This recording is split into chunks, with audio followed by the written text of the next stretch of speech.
And here we are. Okay, so welcome back, everybody. We're going to do just kind of a more formal report out than usual because everybody just got a bunch of really unique information from their experts in small groups. And we want to make sure that everybody has access to all of that rich information.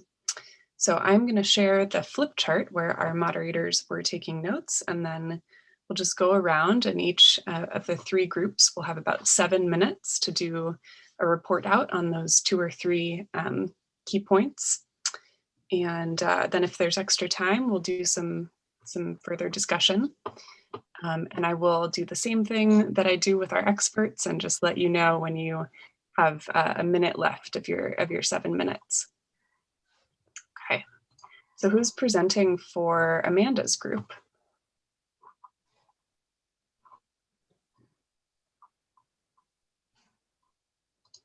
Which groups are we in? The groups that you just came out of. So who I think I'm in Amanda's group. Okay. Yeah, I would say you were. Okay.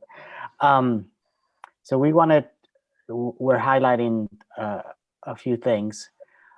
One is we asked the question about what makes Eugene apart and what sets Eugene apart, and the fact that maybe we are more of a small town asking big city questions, and especially in regards to Terry's comment around Eugene didn't feel that the model code would necessarily be appropriate, which is why we're engaging in this public engagement process. And so how can we imagine Eugene to set itself apart from other cities in Oregon, to be a city that is more responsive to housing needs, but then being responsive to those housing needs, also meeting other necessary services, whether it's transit corridors, access to grocery stores, etc. And one of the questions that was raised is that Terry and others were talking about if we go the incentivizing route, that we could incentivize more density around current transit corridors. And that raised the concern because current transit corridors are there oftentimes because neighborhoods that are a single family home residential didn't want that density to begin with. And so current transit corridors are shaped by past zoning restrictions and efforts to keep density out of certain neighborhoods. And so if we only incentivize towards existing current transit corridors, then we're not very much pushing beyond what already exists. And so the question becomes, how can we incentivize for future transit corridors that put middle housing in neighborhoods where maybe right now there aren't those kind of transit hubs? And so in that sense, we need to look at transportation plans which have not been designed currently with middle housing in mind with this new law.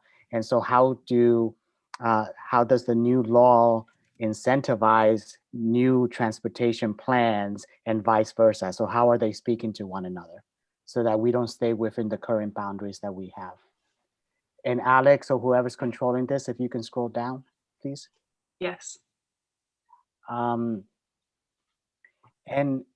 this goes to this idea, Eugene being having unique qualities. So it is both a town, but also a college town. And so whether we incentivize with more or less parking, it's about what kind of city do we want to be in the future, and understanding that there is a large population here that is very tied down to their cars, and another one that doesn't have cars at all. And that if they live close to transit corridors and other services, health centers, groceries, banks, etc., there is no need to own a car. And so how do we create density near those existing, but also in future future transit corridors, so that people in other parts of the neighborhood that right now require cars can move into those places and not have that need be as high as it is currently now. And I think I'll end there for now. Great. Thanks, Jose. And we've got a couple minutes left for this group. So does anybody have any questions or comments before we move on to group 2 here? I have one question about if you scroll up just a little bit, there's a reference to Eugene's Goldilocks in nature. Can you elaborate a little bit more, Jose, about what you mean when you said that? Goldilocks. It's in Oh, the highlight, yeah. I don't know who used that term. I would need clarifying as to. That's an idiom. And go ahead, Aaron. Yeah, that was me, and I've heard Eugene referred to that way as like it's not a big city, it's not a small town, it's like right in the middle. It's like people, I mean, just the right size. I see. Yeah. And I think Eugene is not perfect, but it does, for a small town, does tend to consider a lot of things that bigger cities consider. And in that sense, it's good to say Eugene does a good job in those things. And so this process is about planning our future. And so how do we plan our future in a way that does set us apart as a small town that takes into consideration big city aspects? Totally. Thank you, Jose. Thank you. And I see one more hand from Francisco. We've got one more minute for this group, so go ahead. Yeah, do you want to scroll down a little bit? I think there was just one more thing that we mentioned towards the end, which was the access or proximity to services. Like in this case, I don't remember who in my group, but mentioned something that there's no hospitals in Eugene. You have to go to Springfield. That would be one of the other important things that we discuss about this. Thanks for adding that. Yeah, that was okay. Fantastic. Thank you, group 1. And let's move along to, let's see, I think it's Kenzie who's presenting for the next group. Yep. Okay, so yeah, we have them numbered. We had asked about what the current leanings look like for where the code might go before we even started this process. And so our answer was that while a lot of the cues will be from public engagement, Eugene wants to probably go the incentive and encouraging routes more than using the model code. But that it's also a little bit, I guess I'm rolling 3 into 1, piecemeal, which is that they might want to incentivize parking in places where there's not a lot, or other way around, because the incentivizing parking means no parking. Letting restrictions up on parking go be looser where there is better access to public transport. Yep. So the second thing we wanted to bring up was that we talked a little bit about the survey, which we all got in the packet, but it is actually something that we can share freely with anyone. Take a picture of the QR code and just blast it out to any friend, so we can get as much engagement from the rest of the public as we can. And then they don't even have to live in Eugene. Springfield is free game too. And lastly, towards the incentivizing category, it's not actually like tax breaks and direct money that are the bonuses. The bonuses come more in the form of like, if you are doing these better practices, we'll let you have a higher building or more units, which will in turn create more housing as well as more revenue for those who are building the buildings, which is where the double incentive comes in. So, yeah. It's also Sorry, I'm reading and trying to speak. I took a lot of notes here, so take your time, Kenzie.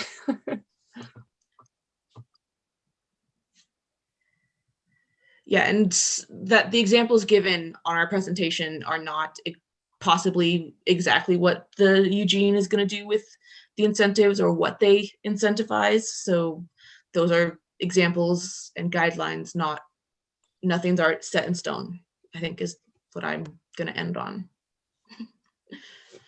Thank you so much. And yeah, we've got a couple questions, so let's open it up for any comments, questions for Kenzie or other members of this group, or any members of this group want to add anything. Yeah, go ahead, Jose.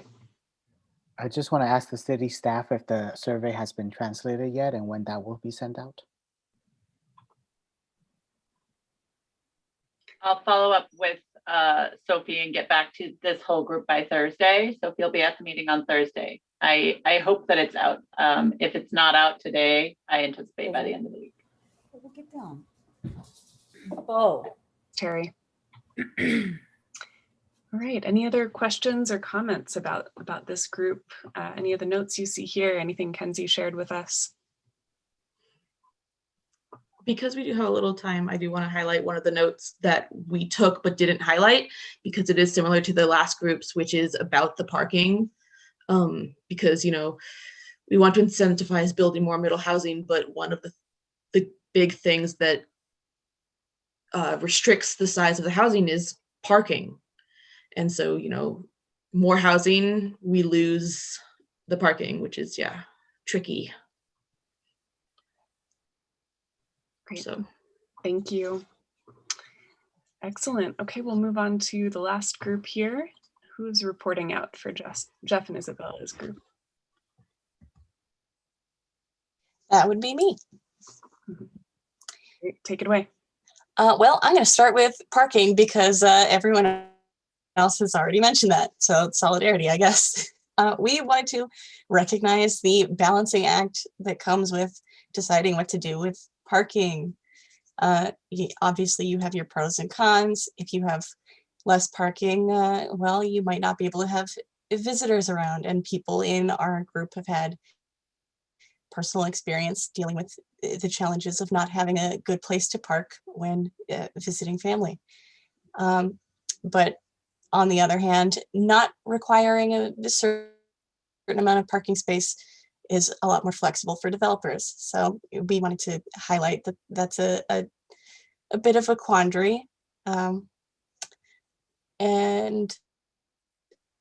Additionally, the first question on the page, what's the difference between the model code and OAR? We wanted to really understand what these things meant. And it was explained a little bit earlier in the presentation, I think. But the model code is, the generalized standards, the bare minimum, what's absolutely required. Eugene may or may not want to use the model code. One advantage that it does have is that it can't be appealed or challenged because, as stated, it is the bare minimum. So if a stakeholder decided that they didn't like something about it, well, that's too bad. If we decided that we wanted to go more flexible, the opposite might happen.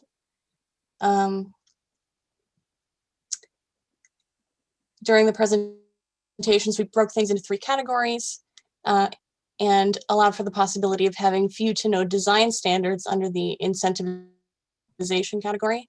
And we were wondering if it might be possible to be too permissive. Terry assured us that certain standards were definitely still in place, particularly when it comes to safety and building codes. But with, design elements, there might be more flexibility. As for single detached homes, if I recall correctly, she said that they don't currently have particular design standards and that we might not want to be more restrictive than that. So incentivization might be the way to go. And unless I'm wrong, that might be the last thing. Oh no, we had a fourth element that we wanted to talk about. Who makes the final decision? Who has decision-making power when it comes to implementing things? The model code was produced after almost a year's worth of committee meetings, decided through negotiation, and ultimately, local decision makers are the city council, but the state has final approval. And if something is challenged, it goes to the Land Use Court of Appeals. Thank you so much. Any questions for this group or comments about what you see here?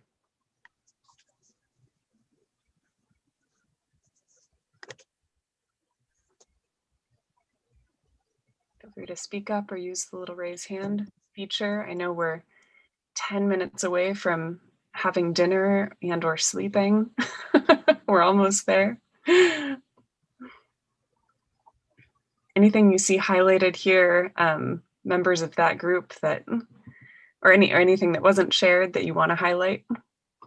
Parking seems to have come up obviously in each of the groups. And I believe in the fall sessions it was identified that about 25% of the population of the greater Eugene area are walkers, bikers, or use public transportation. So you have to consider that when you look at parking, you have to include that specifically in the equation of what constitutes affordability. When you're looking at appropriate sizes, living sizes, family spaces, if you've got a family of 4 that are walkers, bikers, and use public transportation, they obviously don't need a parking spot. And so it's a balancing act, and it has to be balanced against the ultimate goal of providing affordable housing for people that want to be here in the greater Eugene area. I understand it. I have a car. I won't deny it. I drive back and forth to work.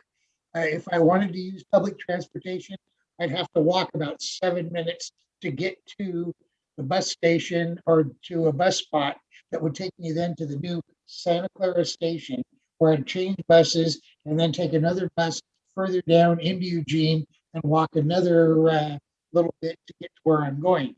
So if we're going to include all of that into affordability, parking, access, and so forth, we have to look at, expanding the public transportation system to accommodate affordable housing within the area, all of the areas of Eugene. Thanks, Ron. Thank you. Yeah. All right, let's take one final comment here from Jose. Just want to second what Ron just said, and just add that most of us won't change behavior that we've been doing for most of our lives without an incentive or without a disincentive. So if we're punished or if we are given a gift for changing our behavior, those are the two main motivators for change behavior. And so right now we may feel like no parking is out of our world, but if we incentivize and we make the effort to put in more public transportation and more groceries and banks in places where people are in the future going to be living, then that changes the mentality over time that, oh, maybe I don't need a car to do every single errand or for every single little thing. And that really is about thinking about the future. And because we've had 20 or 30 years in the past of a reinforcing behavior, thinking about how that behavior can be changed in the future is really difficult. But this process is asking us to imagine how that can be. Thanks, Jose. Let me just clarify with Lynn, do you need 5 minutes here at the end, or should we just continue discussing for a couple more here? No, carry on discussing for a few more minutes. Okay. So I'm curious and kind of acknowledging that most of Thursday we'll be talking about these trade-offs and really weighing options and digging deeper into your recommendations. At this point, you've been taking notes all night. Are there any any facts, any kind of evidence that you think has struck you as important that hasn't come up in this report out yet. You want to make sure your fellow panelists know and think about.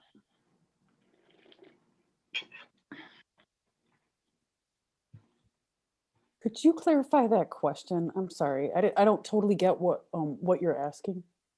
Yeah, thanks, Abigail. Just any other pieces of evidence from tonight that you think are really critical for the whole panel to understand before we dive into recommendations? I just have a comment. Sometimes your car is your home. Oh my goodness. Thank you.